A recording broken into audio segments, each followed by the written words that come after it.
तो दोस्तों आज की इस वीडियो में जो हम बात करने वाले हैं, देखिए वो भी कंबाइन हार्वेस्टर से रिलेटेड ही बात करने वाले हैं। तो दोस्तों जैसे भाई का कमेंट आया था स्वप्निल शिंदे भाई का, तो भाई ने कमेंट में बोला कि भाई ईएमआई पर एक वीडियो बनाएं। कंबाइन हार्वेस्टर की कीमत 31 लाख रुपए है और मुझे एसएमएस नहीं लेना है, 10% डाउन पेमेंट जमा करना है, तो ईएमआई कितनी बनेगी इसकी वीडियो बनाएं। मुझे इसके बारे में समझ नहीं आ रहा है, भाई का ये कहना था कमेंट में। तो दोस्तों वैसे तो मैंने देखिए चैनल पे ईएमआई कैलकुलेटर की वीडियो भी डाल रखी है, उस वीडियो की हेल्प से आप खुद ही ईएमआई कैलकुलेट कर सकते हो। लेकिन ये जो शिंदे भाई हैं ये अपने चैनल के मेंबर हैं, तो इनके कमेंट को तो देखिए सर्वोपरि रखा ही जाएगा। मतलब भाई के लिए एक वीडियो तो बनानी ही पड़ेगी, इतना तो उनका हक है। तो आइए शिंदे भाई के कमेंट की डिटेल में बात करते हैं और देखते हैं कि कितनी ईएमआई बनती है। तो वीडियो में लास्ट तक बने रहें, क्योंकि हम जो बोलते हैं सच बोलते हैं। और चैनल पे अगर नए हैं तो देखिए चैनल को सब्सक्राइब कर लें। तो आइए वीडियो शुरू करते हैं।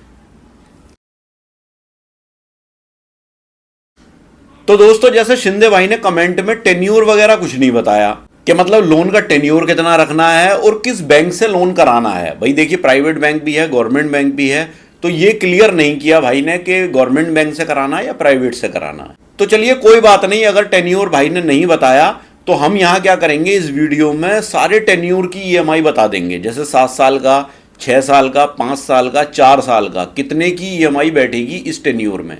और बैंक की जो बात करेंगे वो गवर्नमेंट बैंक की ही बात करेंगे। तो दोस्तों एक इंपॉर्टेंट बात मैं आपको और बता दूं, देखिए अभी तक इस टाइम जो इंडिया में बैंक्स हैं, जो गवर्नमेंट बैंक्स हैं, वो लगभग 12 बैंक्स जो हैं वो गवर्नमेंटेड हैं। क्योंकि देखिए बहुत सारे भाइयों को पता नहीं होता, वो कंफ्यूज रहते हैं कि कौन सी बैंक जो है वो गवर्नमेंट है और कौन सी प्राइवेट है। तो देखिए उन सारी बैंक्स के मैं नाम बता दूं जो गवर्नमेंटेड हैं। आपको अगर लोन कराना है तो इन्हीं बैंक से कराइए, आपको अच्छी फैसिलिटी उसमें मिलेगी। जैसे state bank of India, Punjab national bank, bank of Baroda, Canara bank, union bank of India, bank of India, Indian bank, central bank of India, UCO bank, Indian overseas bank, bank of Maharashtra और Punjab and Sindh bank. ये सारी banks जो हैं वो गवर्नमेंटेड banks हैं। तो दोस्तों इन सारी बैंक्स के ही रूल्स एंड रेगुलेशंस सेम होते हैं, क्योंकि ये गवर्नमेंट ऑफ इंडिया के रूल्स को फॉलो करती हैं। हाँ, थोड़े बहुत रूल जो है वो अलग हो सकते हैं, ये क्राइटेरिया अपने हिसाब से भी सेट करते हैं। तो जैसे कि अगर शिंदे भाई अगर एआईएफ जो एग्री इंफ्रास्ट्रक्चर फंड स्कीम जो है, अगर उसके अकॉर्डिंग लोन कराएंगे इन बैंक से, तो देखिए इस एआईएफ स्कीम के लिए रूल्स सभी बैंक में लगभग सेम ही होंगे।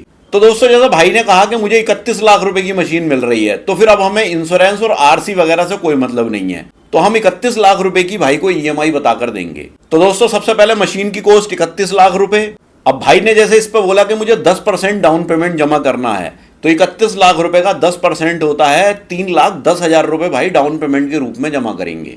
तो लोन अमाउंट जो बचेगा वो भाई का होगा 27,90,000 रुपए का लोन भाई को कराना पड़ेगा। अब बात कर लेते हैं देखिए प्रोसेसिंग फीस की। तो देखिए प्रोसेसिंग फीस का अलग अलग सिस्टम रहता है सारी बैंक्स का। तो कुछ बैंक्स लेती भी हैं प्रोसेसिंग फीस, कुछ नहीं भी लेती हैं कभी कभार। तो देखिए यहाँ फिर भी हम मान के चलते हैं कि देखिए 45,000 रुपए प्रोसेसिंग फीस चली जाएगी।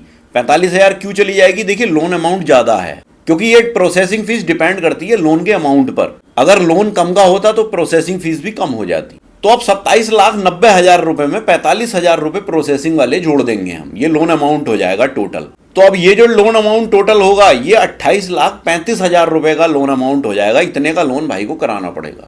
तो दोस्तों अगर आप कंबाइन हार्वेस्टर की कीमत, उसका टेक्निकल स्पेसिफिकेशन और उसके पार्ट्स खरीदना या देखना चाहते हैं तो मैंने एक वेबसाइट का लिंक डिस्क्रिप्शन में दे रखा है। आप उस वेबसाइट पे विजिट करके और उस पर सर्च करके आप अपनी क्वेरी देख सकते हो। अब इंटरेस्ट की अगर बात करें तो देखिए जैसे कि मैंने पिछली वीडियो में बता रखा है और अब भी बता दूं मैं कि देखिए इंटरेस्ट एआईएफ स्कीम के थ्रू 6% का होता है। शुरू में इसमें कटेंगी आपकी ईएमआई 9% के इंटरेस्ट पे, लेकिन उसमें आपको इंटरेस्ट के रूप में जो है सब्सिडी मिलती रहेगी। तो आपका ये लोन जो पड़ेगा वो 6% का पड़ेगा इंटरेस्ट। तो अगर भाई 7 साल का टेन्योर रखते हैं इस लोन का, तो हर महीने की ईएमआई जो भाई की बनेगी वो 41,415 रुपए की हर महीने की ईएमआई बनेगी। अब आप इसे 6 महीने में देखना चाहते हैं तो इसे मल्टीप्लाई कर देंगे 6 से, तो आपकी 6 महीने की ईएमआई बनके निकल आएगी। अब बात करें टोटल इंटरेस्ट कितना चला जाएगा इस लोन पे, तो लगभग 6,43,881 रुपए का लोन इस पे चला जाएगा। अब बात करें अगर भाई टेन्योर इसका 6 साल का रखवाते हैं तो मंथली ईएमआई 46,984 रुपए बनेगी और टोटल इंटरेस्ट जो इस लोन पे चला जाएगा 6 साल में वो 5,47,858 रुपए का चला जाएगा। अब अगर मान लीजिए भाई टेन्योर 5 साल का रखते हैं इस लोन का, तो इनकी जो मंथली ईएमआई बनेगी वो 54,808 रुपए की बनेगी, और टोटल इंटरेस्ट जो चला जाएगा इसका 5 साल में वो 4,53,510 रुपए का चला जाएगा। अब मान लीजिए भाई टेन्योर इसका 4 साल का रखते हैं इस लोन का, तो इस पर जो मंथली ईएमआई बनेगी वो 66,580 रुपए की बनेगी, और टोटल इंटरेस्ट जो चला जाएगा 4 साल में इस लोन पे वो 3,60,843 रुपए का चला जाएगा। तो देखिए दोस्तों, आपने देखा कि जैसे जैसे टेन्योर घटता चला जा रहा है, जैसे 7 साल का टेन्योर अगर हम करा रहे थे तो ईएमआई तो कम हो रही थी लेकिन टोटल इंटरेस्ट ज्यादा हो रहा था।